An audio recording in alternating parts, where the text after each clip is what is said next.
everyone. So this is your second problem under income from other sources. So here, from the following receipts and payments of Mr. D, he is a resident, compute his taxable income under the head of income from other sources.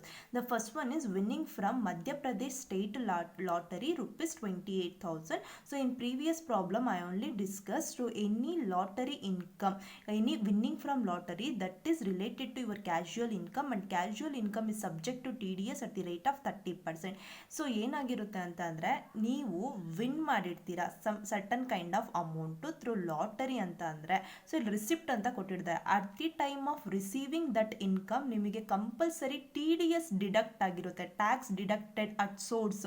So source of generation ಎಲ್ಲಾಗಿರುತ್ತೋ ಅದೇ ಪ್ಲೇಸಲ್ಲಿ ನಿಮಗೆ 30% ಟ್ಯಾಕ್ಸ್ನ cut ಮಾಡಿ remaining ಅಮೌಂಟ್ನ ನಿಮಗೆ as A income ಅಂತ ನಿಮಗೆ ಕೊಟ್ಟಿರ್ತಾರೆ. ಸೊ ನಾವೇನು ಮಾಡಬೇಕು, for the purpose of tax calculation ನಮಗೆ TDS ಏನು ಡಿಡಕ್ಟ್ ಆಗಿರುತ್ತೋ ಡಿಡಕ್ಟ್ ಆಗಿರೋ ಅಮೌಂಟ್ನ ಮತ್ತೆ ಆ್ಯಡ್ ಬ್ಯಾಕ್ ಮಾಡಿಕೊಂಡು ನೆಟ್ ಅಮೌಂಟ್ನ ನಾವು ಗ್ರಾಸ್ ಅಮೌಂಟ್ನ ಕ್ಯಾಲ್ಕುಲೇಟ್ ಮಾಡಬೇಕಾಗುತ್ತೆ. ಸೊ ನಮಗೆ ಇಲ್ಲಿ ಏನು ರಿಸೀವ್ಡ್ ಮಾಡಿರ್ತಿರೋ ಇನ್ಕಮ್ಮು, ಈ ಇನ್ಕಮ್ಮು ನಮಗೆ ನೆಟ್ ಆಗಿರುತ್ತೆ. ಸೊ ಈ ನೆಟ್ ಆಗಿರೋ ಇನ್ಕಮ್ನ ನಾನು ಗ್ರಾಸ್ ಇನ್ಕಮ್ ಆಗಿ ಟ್ರೀಟ್ ಮಾಡಬೇಕು. ಫಾರ್ ದಟ್ ರೀಸನ್ ನಾವು ಗ್ರಾಸಿಂಗ್ ಅಪ್ ಫಾರ್ಮುಲಾನ ಅಪ್ಲೈ ಮಾಡೋದು. ಅರ್ಥ ಆಗ್ತಿದೆಯಾ?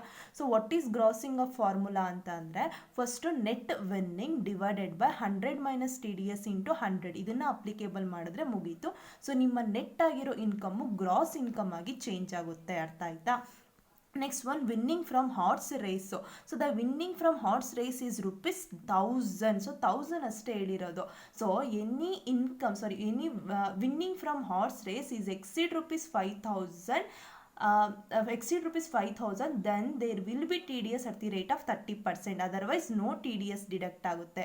ಸೊ ಇಲ್ಲಿ winning from horse race is only 1000. ಇದು 5,000 ಎಕ್ಸೀಡ್ ಆದರೆ ಮಾತ್ರ ಇದನ್ನ ನಾವು ಗ್ರಾಸಿಂಗ್ ಆಫ್ ಫಾರ್ಮುಲಾ ಹಾಕಿ ಕ್ಯಾಲ್ಕುಲೇಟ್ ಮಾಡಬೇಕು. ಸ್ಟಿಲ್ 1000ಅಲ್ಲೇ ಇದೆ. ಸೊ ಲೆಸ್ ದೆನ್ 5,000 ಇರೋರಿಂದ ಈ ಅಮೌಂಟ್ನೇ ನಾವು ಟ್ಯಾಕ್ಸೇಬಲ್ ಮಾಡಬೇಕು.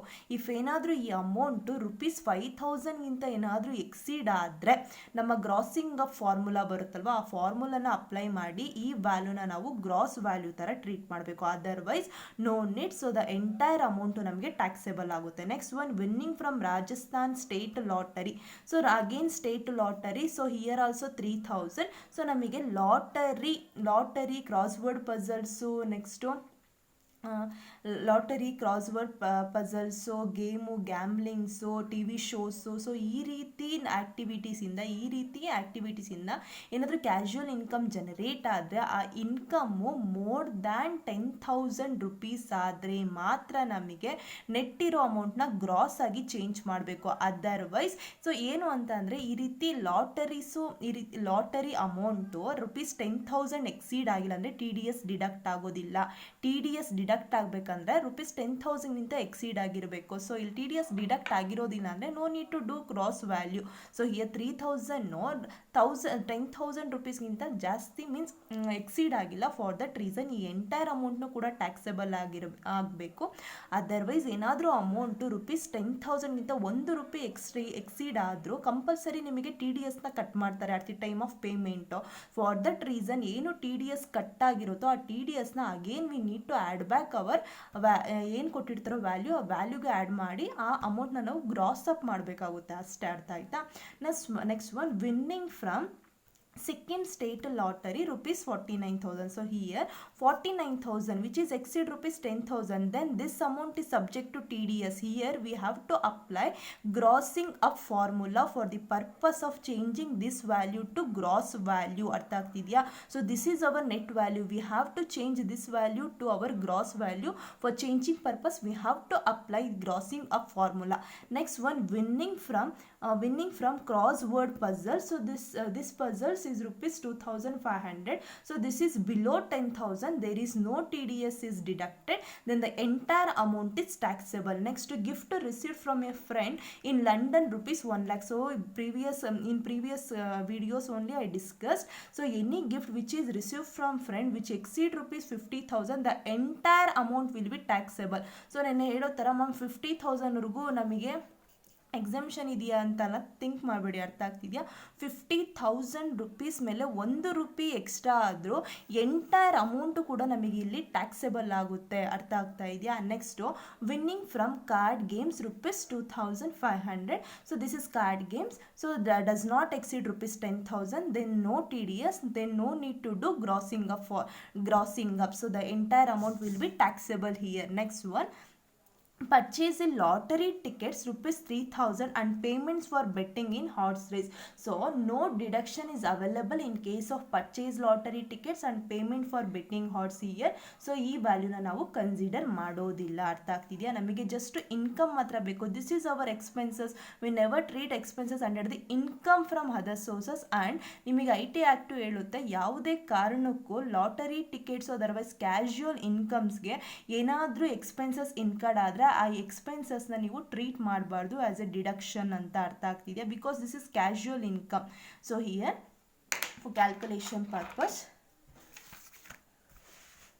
write down computation of income from other sources of Mr. D for the assessment year 2019-20.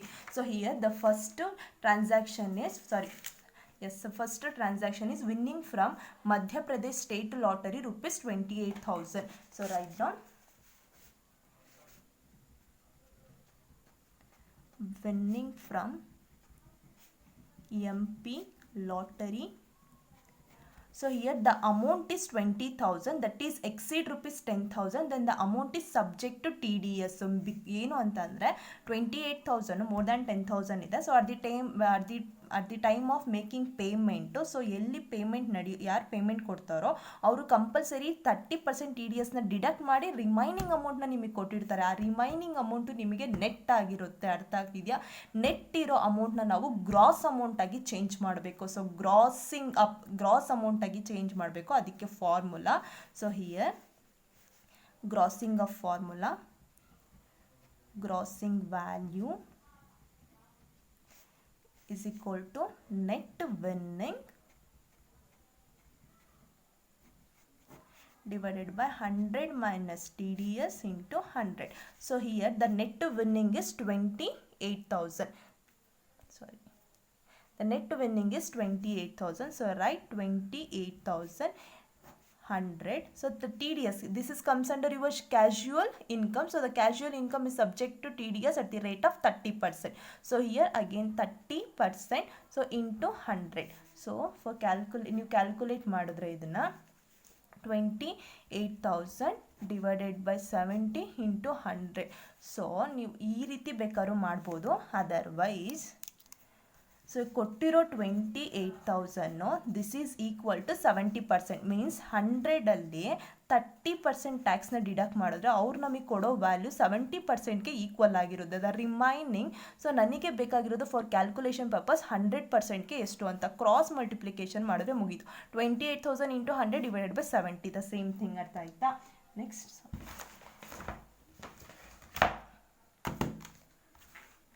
So here calculate 28,000 into 100 divided by 70. So 40,000. So 40,000 is your taxable amount under winning from Madhya Pradesh. 40,000. Next one, winning from horse race. Winning from horse race. So the horse race is horse race ₹1,000.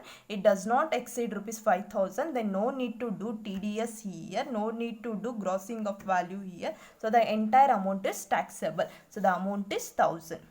ಏನಕ್ಕೆ ಅಂತ ಗೊತ್ತಾಯ್ತಲ್ವಾ, 5,000 exceed ಆಗಿಲ್ಲ. 5,000 exceed ಆಗ್ತಿದ್ರೆ ಇದೇ ರೀತಿ calculate ಮಾಡಬೇಕಾಗಿತ್ತು. Next winning from Rajasthan state lottery ₹3,000. So ಈ state lottery, so ಇದು ಕೂಡ ನಮಗೆ ಹಾರ್ಸ್ ರೇಸ್ ಮಾತ್ರ 5,000 ಎಕ್ಸೀಡ್ ಆಗಬೇಕು. ಬೇರೆ ಯಾವುದೇ ಕ್ಯಾಶುಯಲ್ ಇನ್ಕಮ್ಸ್ ಇದ್ರು that casual income must and should be exceed ₹10,000 ಆಗಿದ್ರೆ ಮಾತ್ರ ನಾವು TDS ಮೀನ್ಸ್ ಈ ರೀತಿ ಕ್ಯಾಲ್ಕುಲೇಷನ್ ಮಾಡಬೇಕು. ಅದರ್ವೈಸ್ ಏನು ಅಮೌಂಟ್ ಕೊಟ್ಟಿರ್ತಾರೋ ಅಮೌಂಟ್ನ ನಾವು ಇಲ್ಲಿ ಡೈರೆಕ್ಟಾಗಿ ಟ್ಯಾಕ್ಸೇಬಲ್ ಮಾಡಬೇಕು. So here winning from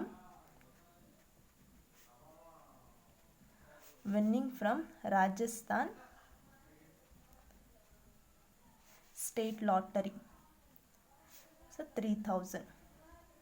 Next, winning from crossword puzzle, winnings from Sikkim state lottery rupees 49,000. So this is exceed rupees 10,000. So exceed ಆಗಿದೆ ಮತ್ತೆ ಇದೇ ರೀತಿ ನಾವು ಕ್ಯಾಲ್ಕುಲೇಟ್ ಮಾಡಬೇಕು. So winning from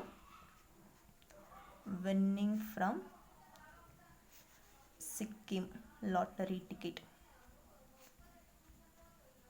So the value is 49,000 is too easy. So this value is equal to 70%. We required for 100%. Make cross multiplication ಇಷ್ಟು ಮಾಡಿದ್ರೆ ಮುಗಿಯುತ್ತೆ. Otherwise ಇದೇ ರೀತಿ ಫಾರ್ಮುಲಾ ಹಾಕಿ ಮಾಡಿದ್ರು same. So net winning, what is the net winning is 49,000. 100 minus TDS. So 100 minus TDS ಮಾಡಿದ್ರೆ 70% ಮಾಡುತ್ತೆ. So 49,000 into 100 by 70. So 100 minus 30 ಮಾಡಿದ್ರೆ 70. So same ಅದೇ ರೀತಿ ಬರುತ್ತೆ ಆಯಿತಾ. 49,000 into 100 divided by 70. So 70,000 is taxable value under winning from Sikkim lottery. So 70,000. So the next one is winning from crossword puzzles rupees 2,000. It does not exceed rupees 10,000. Then no need to do like this. ಅರ್ಥ ಆಯ್ತಾ. So right, winning from crossword puzzle.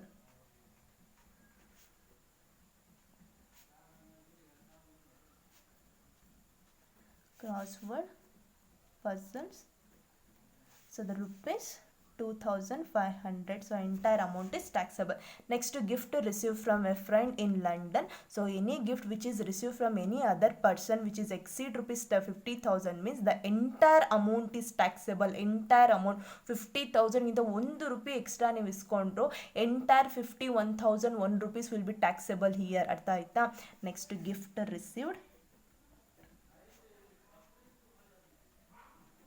So 1 lakh is completely taxable. There is no deduction. Next, to winning from card games. Again, it does not exceed rupees 10,000. The entire amount is taxable.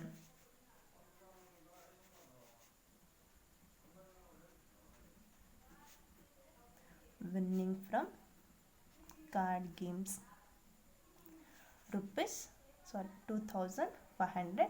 Then so this is purchase a lottery tickets. Purchase a lottery ticket is expenses and payment for betting in horse race. So maintain ಮಾಡ್ತಾ ಇದ್ದೀರಾ horse race ನ, horses ನ maintain ಮಾಡಿದ್ರೆ then you are eligible for claiming the deductions regarding income from horse race. But here you making the payment for betting in horse race. So ಈ ರೀತಿ betting ಮತ್ತೆ ಈ ರೀತಿ ಪರ್ಚೇಸ್ ಮಾಡೋಕೆ ನೀವೇನಾದರೂ ಎಕ್ಸ್ಪೆನ್ಸ್ ಏನಾದರೂ ಕಾಸ್ಟ್ ಇನ್ಕರ್ಡ್ ಆಗಿದ್ರೆ those kind of expenses will not be considered as deduction in your income from other sources. Then this transaction is completely ignored.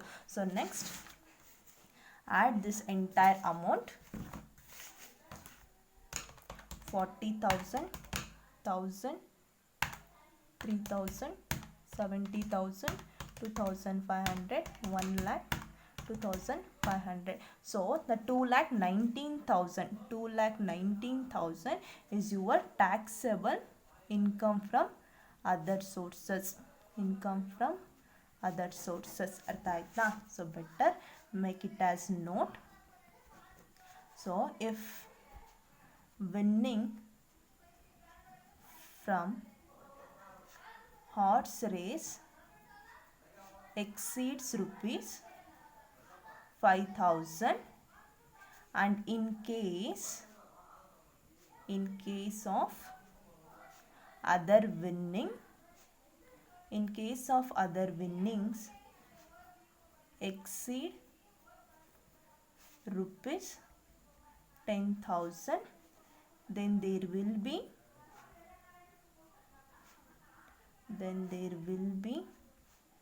TDS at the rate of 30%. Next, this is note number 1. Note number 2, no deduction is available. No deduction is available in case of purchase of lottery tickets of payment for betting in horse race. So this is your answer. Thank you.